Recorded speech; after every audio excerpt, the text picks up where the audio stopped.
ಇವತ್ತು ಮತ್ತೆ ನಮ್ಮ ದೇಶದಲ್ಲಿ ಪ್ರತಿಯೊಂದು ಮನೆಯಾಗ ಒಬ್ಬರು ಛತ್ರಪತಿ ಶಿವಾಜಿ ಮಹಾರಾಜರು ಹುಟ್ಟಬೇಕಾದಂಥ ಕಾಲ ಬಂದಿದೆಯೋ ಅಂತ ನಾವೆಲ್ಲ ತಿಳ್ಕೊಬೇಕು.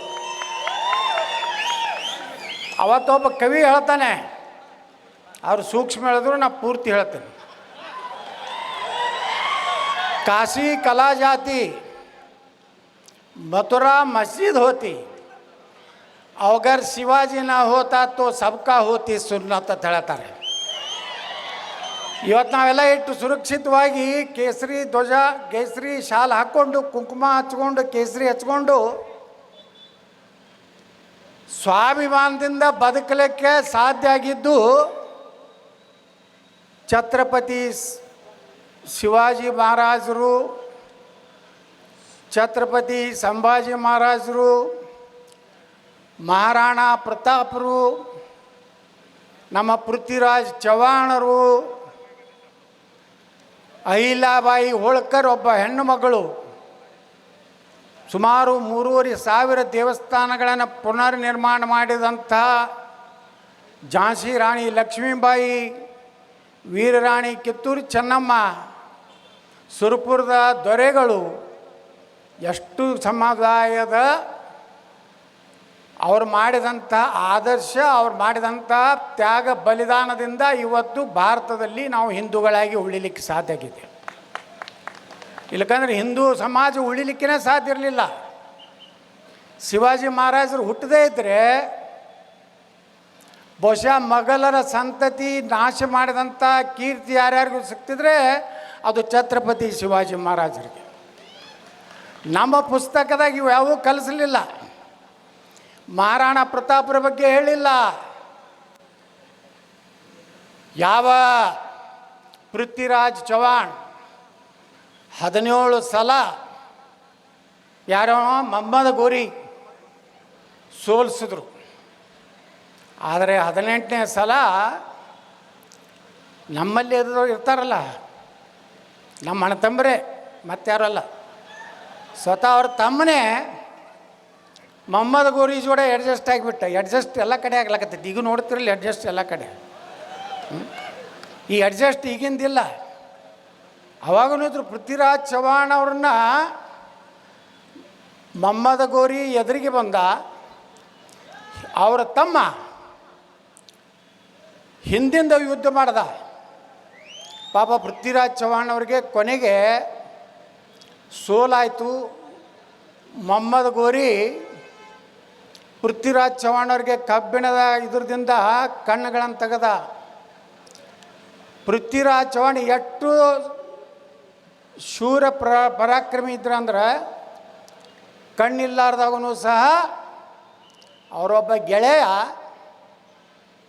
ಏನು ಮೊಹಮ್ಮದ್ ಗೋರಿಯ ಜೈಲಿನಲ್ಲಿ ಏನು ಹಾಕಿದ್ರು ಪೃಥ್ವಿರಾಜ್ ಚವ್ಹಾಣ್ರನ್ನ, ಏನಾದರೂ ಮಾಡಿ ಮೊಹಮ್ಮದ್ ಗೋರಿ ವಿರುದ್ಧ ಸೇಡು ತೀರಿಸ್ಕೋಬೇಕಂತ ಒಬ್ಬ ಆತ್ಮೀಯ ಗೆಳೆಯ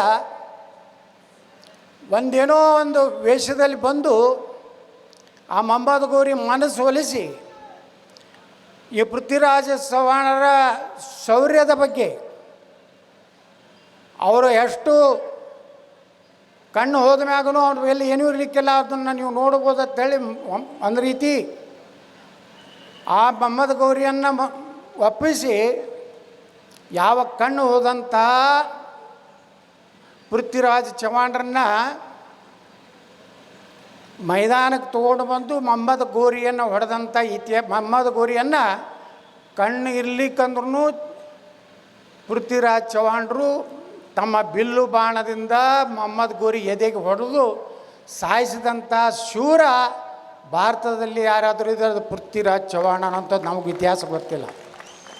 ನಮಗೆ ಕಲಿಸಿದ್ದು ಬರೀ ಬಾಬರ್, ಹುಮಾಯೂನ್, ಅಕ್ಬರ್, ಜಹಾಂಗೀರ್, ಯಾವ ಇನ್ನೊಬ್ಬ ಅವನ ಹೆಸರು ಬರಲಾಗ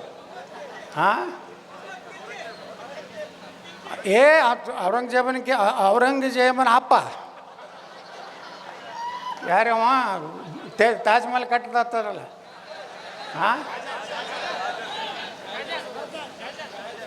ಶಹಜಹಾನ್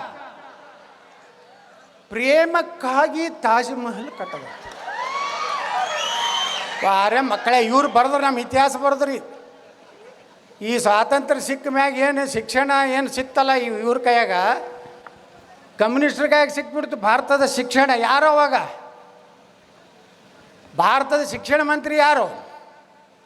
ನೆಹರೂನ ಕಾಲದಾಗ ಮೌಲಾನಾ ಕಲಾಂ ಆಜಾದ್ ಅವ ಶಿಕ್ಷಣ ಮಂತ್ರಿ.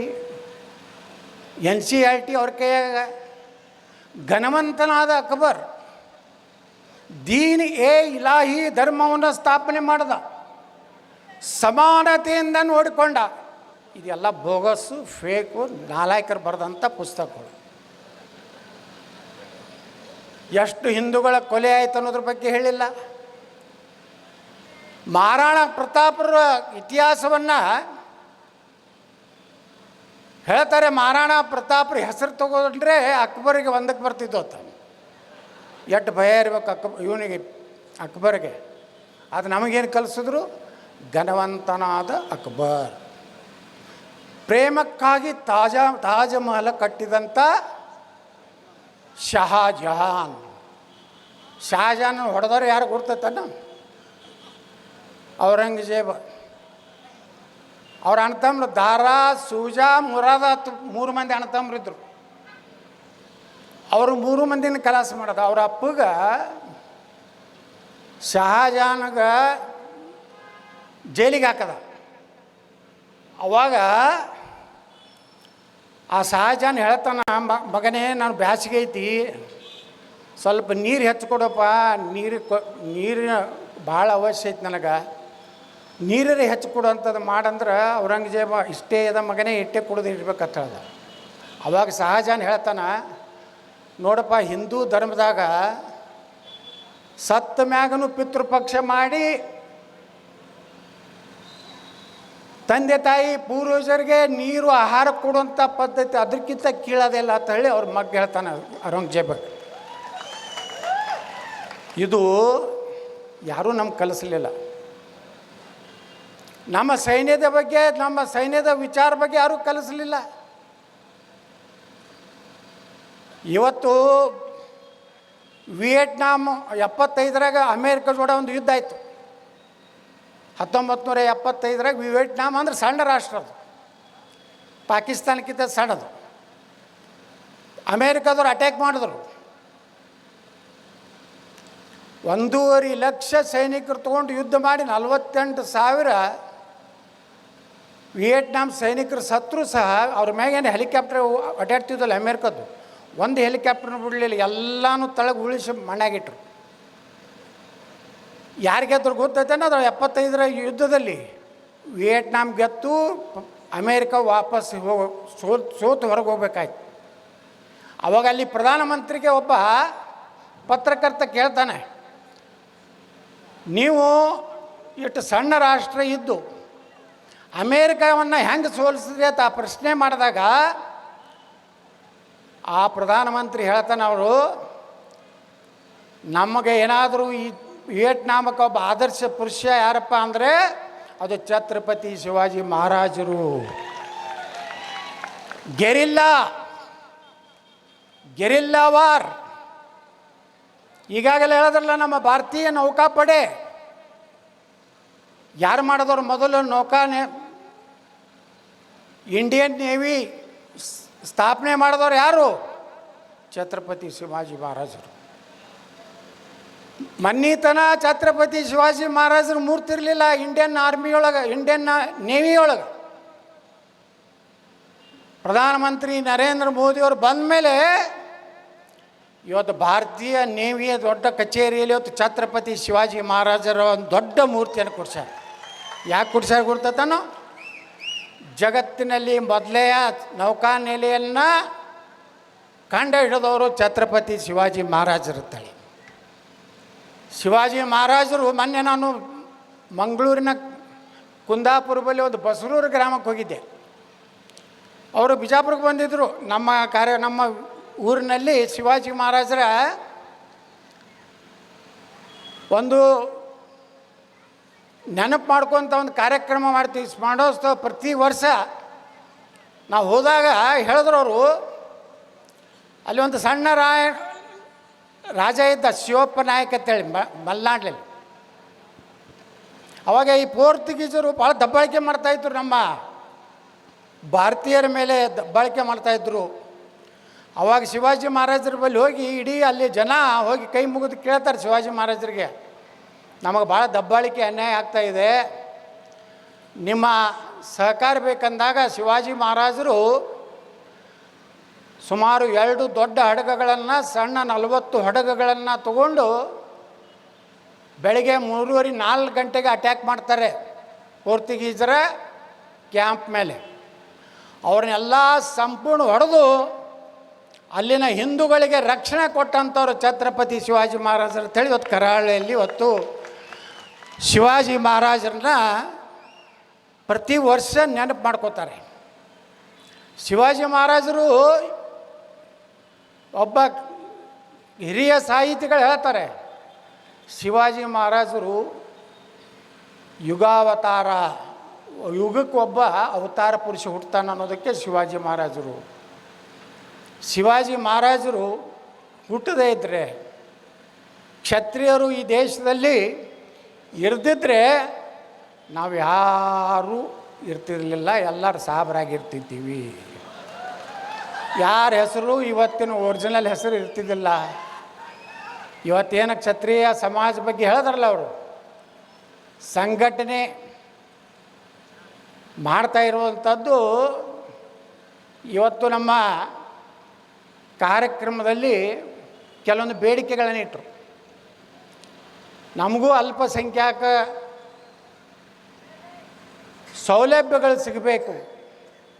ನೋಡ್ರಿ, ಈ ದೇಶನಾಗ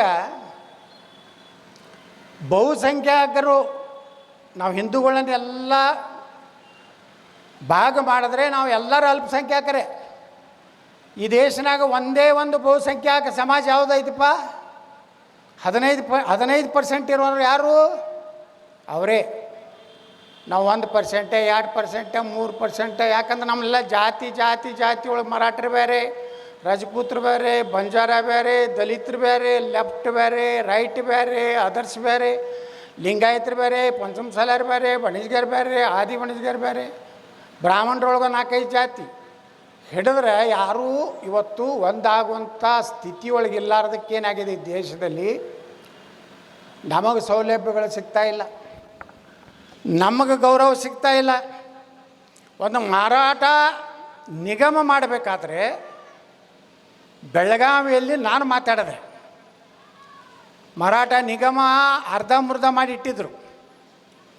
ನಾನು ಹೇಳಿದೆ, ಯಾವತ್ತು ಬೊಮ್ಮಾಯಿಯವರು ಮುಖ್ಯಮಂತ್ರಿ ಇದ್ದರು, ಆರ್ ಅಶೋಕ್ ನಮ್ಮ ಕಂದಾಯ ಮಂತ್ರಿಗಳಿದ್ದರು. ನಾ ಪ್ರಸ್ತಾಪ ಮಾಡಿದೆ, ನೀವು ಮಾರಾಟ ನಿಗಮವನ್ನು ಸ್ಥಾಪನೆ ಮಾಡ್ತೀನಿ, 100 ಕೋಟಿ ರೂಪಾಯಿ ಕೊಡ್ತೀನಿ, ಆ ನಿಗಮವನ್ನು ಮಾಡ್ತೀನಿ ಅಂತ ಹೇಳಿ ಇವತ್ತು ಕ್ಷತ್ರಿಯ ಸಮಾಜಕ್ಕೆ ಮೋಸ ಮಾಡಿದ್ದೀರಿ ಅಂತ ಹೇಳಿ ನಾನು BJP ಒಳಗೆ ಇದ್ದೇವಾಗ.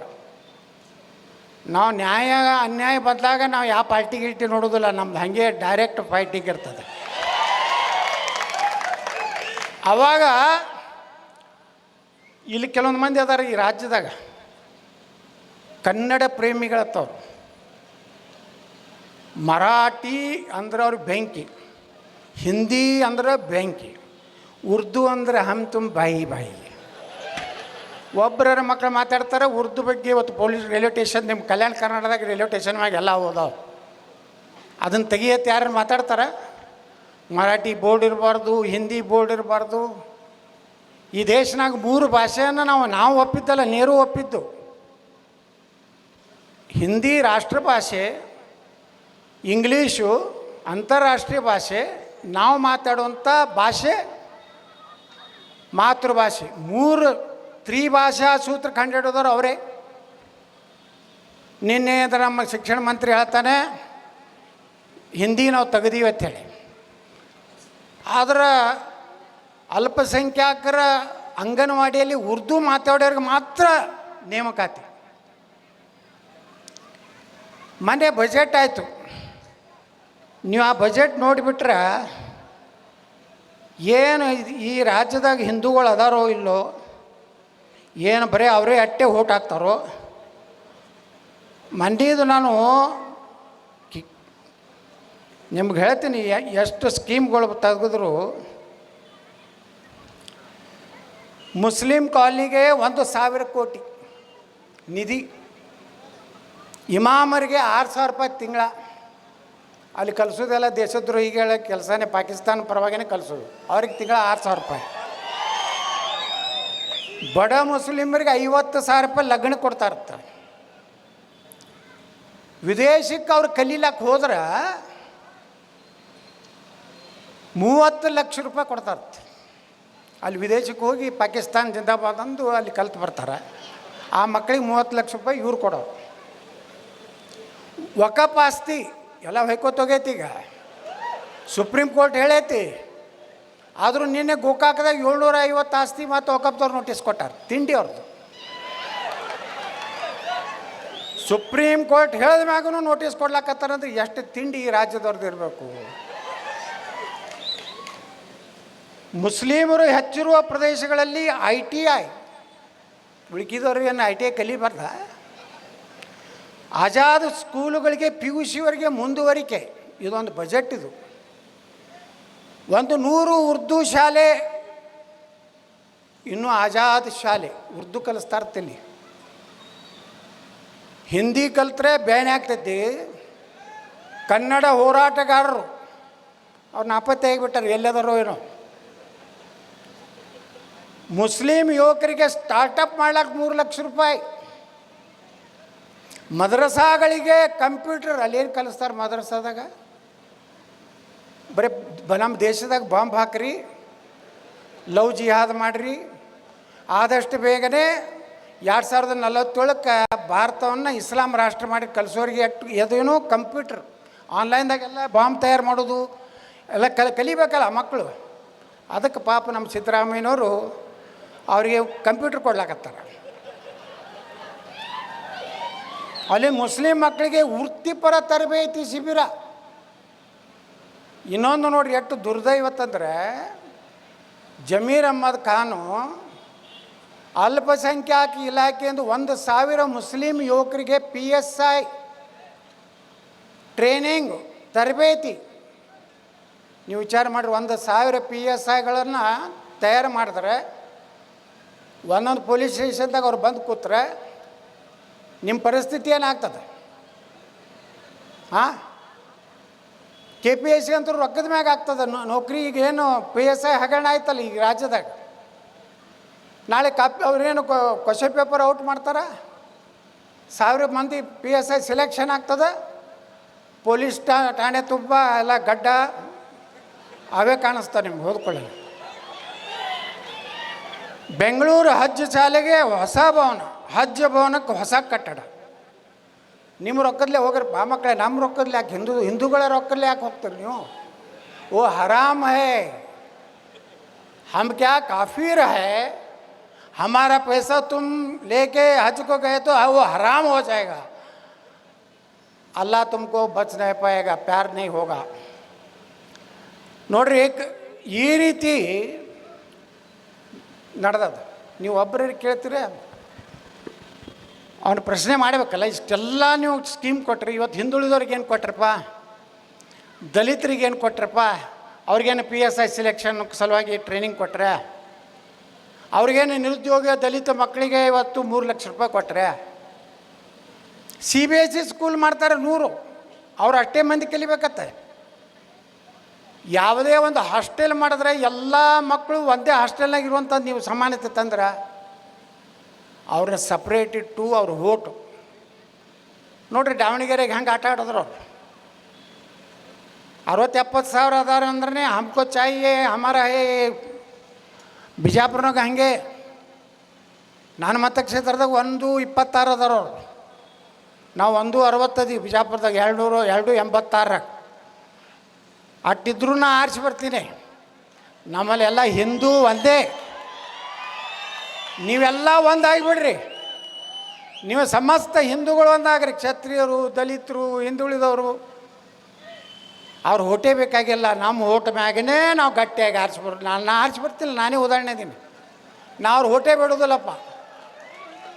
ನಾ ಹೇಳ್ತೀನಿ, ನನ್ನ ಬಳಿ ಎದಕ್ಕೆ ಬರ್ತಿರುತ್ತೆ ಹೇಳ್ತೀನಿ. ಓಟೇ ಹಾಕಲಾರ್ದನ ಸುಮ್ಮನೆ ಕೆಲಸ ಇಲ್ಲ ನೋಡೋಣ. ನಮ್ಮ ಮಂದಿಗೆ बिट्टू साहब आओ साहब बैठो साहब ओ बसनगौಡ बहुत अच्छा है ಇಲೆಕ್ಷನ್ದಾಗ ಲುಚ್ಚ है 5 ವರ್ಷ ಕೆಲಸ ತೊಗೊಂಡು ಮುಂದೆ ಚಂಡ ತೋರಿಸ್ತಾರಂತ ಬರ್ಸೆ ಕೊಡೋದಿಲ್ಲ ಮಾನಪಣ ನಿಮ್ಮ ಮನ್ಯಾಗೂ ಹಂಗೆ ಮಾಡಿರಿ.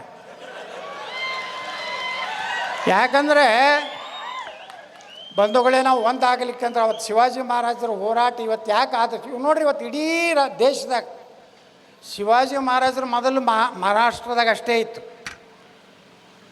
ಇವತ್ತು ಆಂಧ್ರದಾಗ ಶಿವಾಜಿ ಮಹಾರಾಜರ ಜಯಂತಿ ನಡೀತದೆ, ತಮಿಳ್ನಾಡಿನಲ್ಲಿ ನಡೀತದೆ, ಜಮ್ಮು ಕಾಶ್ಮೀರದಲ್ಲಿ ನಡೀತದೆ, ಉತ್ತರ ಪ್ರದೇಶದಲ್ಲಿ ನಡೀತದೆ, ಪಶ್ಚಿಮ ಬಂಗಾಳದಲ್ಲಿ ನಡೀತದೆ. ಶಿವಾಜಿ ಮಹಾರಾಜರು ಮೊದಲು ಮರಾಠ ಅನ್ನುವಂಥದ್ದು ಇತ್ತು, ಇವತ್ತು ಮರಾಠ ಅನ್ನುವಂಥದ್ದಿಲ್ಲ. ಸಮಸ್ತ ಹಿಂದೂಗಳು ಇವತ್ತು ಶಿವಾಜಿ ಮಹಾರಾಜನ ಪೂಜೆ ಮಾಡ್ತಾ ಇದ್ದಾರೆ. ನಾವು ನಮ್ಮ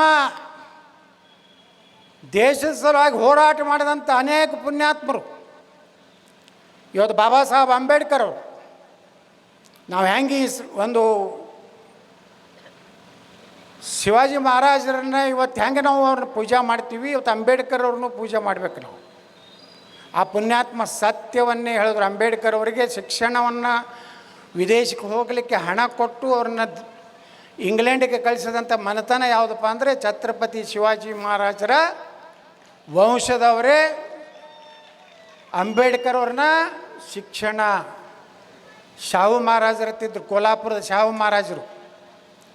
ಅವಾಗ ಅಂಬೇಡ್ಕರ್ ಅವರಿಗೆ ಎಲ್ಲ ರೀತಿ ಸಹಾಯ ಮಾಡಿದವ್ರು ಯಾರಪ್ಪ ಅಂದರೆ ಬಡೋದಾದ ಗಾಯಕ್ವಾಡ ಮನೆತನ, ಕೋಲ್ಹಾಪುರದ ಶಾಹು ಮಹಾರಾಜರು ಇವತ್ತು ಅಂಬೇಡ್ಕರ್ ಅವ್ರನ್ನ ಶಿಕ್ಷಣ ಕೊಟ್ಟು ಅವ್ರನ್ನ ದೊಡ್ಡ ಒಬ್ಬ ನಾಯಕ.